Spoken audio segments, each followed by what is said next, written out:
మనల్ని ఆశ్చర్యపెట్టే సినిమాలు చాలానే వచ్చాయి. కానీ ఇప్పుడు మనం చెప్పుకునే సినిమా మాత్రం మన జీవితాంతం మనం చూడలేని సినిమా. యెస్. దీని పేరు వినగానే వింతగా అనిపిస్తుంది. 100 years the movie you will never see. అంటే స్పష్టంగా చెప్పాలంటే ఈ సినిమా మనకు అందుబాటులోకి రానిది. ఎందుకంటే ఈ సినిమా విడుదల అయ్యేది 2115లో. మీరు కరెక్ట్ గా విన్నారు. ఇప్పుడు మనం ఉన్న 2025 నుండి మెరుపు వేగంతో దూసుకుపోయి ఇంకా 90 సంవత్సరాల తర్వాత విడుదల కానున్న సినిమా ఇది. ఇది సైన్స్ ఫిక్షన్ సినిమా. కానీ కథల కన్నా ఈ సినిమాను తీసిన విధానం, దాని దాచిన విధానం, రిలీజ్ టైం ఇవే అసలైన కథ. ఈ సినిమా ఎప్పుడు షూట్ అయిందో తెలుసా? 2015లో. అప్పటికే సినిమా పూర్తయిపోయింది. కానీ అదే ఏడాది ఈ సినిమాను ఓ super secure bullet proof box లో పెట్టేశారు. ఆ బాక్స్ ను ఓ టెంపరేచర్ కంట్రోల్ ఉన్న రూమ్ లో భద్రపరిచారు. ఇంకో ఆశ్చర్యం ఏంటంటే ఆ బాక్స్ ఆటోమేటిక్ గా ఓపెన్ అయ్యేది. 2115 నవంబర్ 18న మాత్రమే. అంటే పూర్తిగా 100 ఏళ్ల పాటు దాన్ని ఎవరూ తాకలేరు, చూడలేరు. ఇంత పెద్ద డిసిషన్ తీసుకున్నదెవరు? ప్రొడ్యూసర్ గా నిలిచింది ప్రపంచ ప్రఖ్యాతిగాంచిన లూయిస్ 13 కాగ్నాక్ బ్రాండ్. దానికి భాగస్వామి ప్రముఖ దర్శకుడు రాబర్ట్ రాడ్రిగేజ్. ఆయనకి హీరో జాన్ మల్కోవిచ్ కి ఓ ఆసక్తికరమైన ఆలోచన వచ్చింది.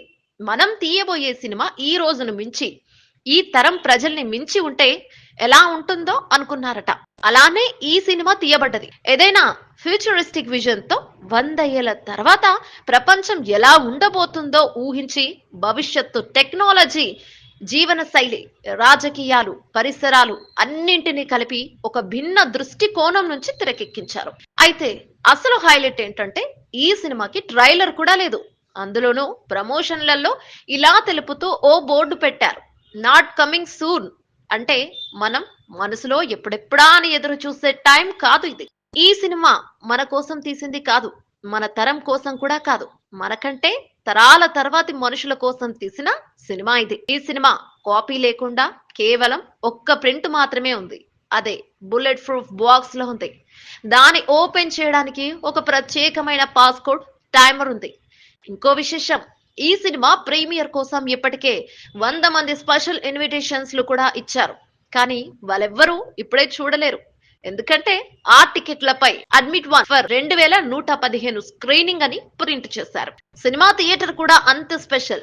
ఫ్రాన్స్ లోని ఓ సెక్యూరిటీ గల ప్రెమిసెస్ లో ఇది భద్రంగా ఉంటుంది. 2115లో సినిమా థియేటర్లు ఉండవో లేక హోలోగ్రామ్ థియేటర్స్ వస్తాయో ఎవరికీ తెలియదు.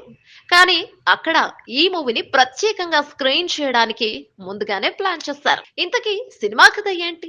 ఇది ఫ్యూచర్ ఎలా ఉంటుంది అనే ఊహలపైన ఆధారపడి తీసిన సినిమా. 3 వేరే వేరే వెర్షన్స్ తీశారు. ఒకటి టెక్నాలజీ అధికమై మనుషుల్ని పక్కకు నెట్టేసిన వరల్డ్. రెండోది ప్రకృతి పూర్తిగా నాశనమై మిగిలిందంతా కృత్రిమ మేధస్సే నడిపించే డిస్టోపియన్ వరల్డ్. ఇక మూడవది వాస్తవికతను కోల్పోయిన మానవ జీవితమో లేక అందులో మారిపోయిన విలువలపైన ఒక అభిప్రాయమో ఉండొచ్చు. ఈ 3 వర్షన్స్ లో ఏదైనా ఒకటి మాత్రమే ఫైనల్ మూవీగా సెలెక్ట్ చేసి బాక్స్ లో పెట్టారు. కానీ ఏది సెలెక్ట్ చేశారో మాత్రం ఎవరికీ తెలియదు. మనకు సాధారణంగా సినిమా అనగానే ఇది ఎప్పుడు రిలీజ్ అవుతుందో అని ఎదురు చూస్తాం.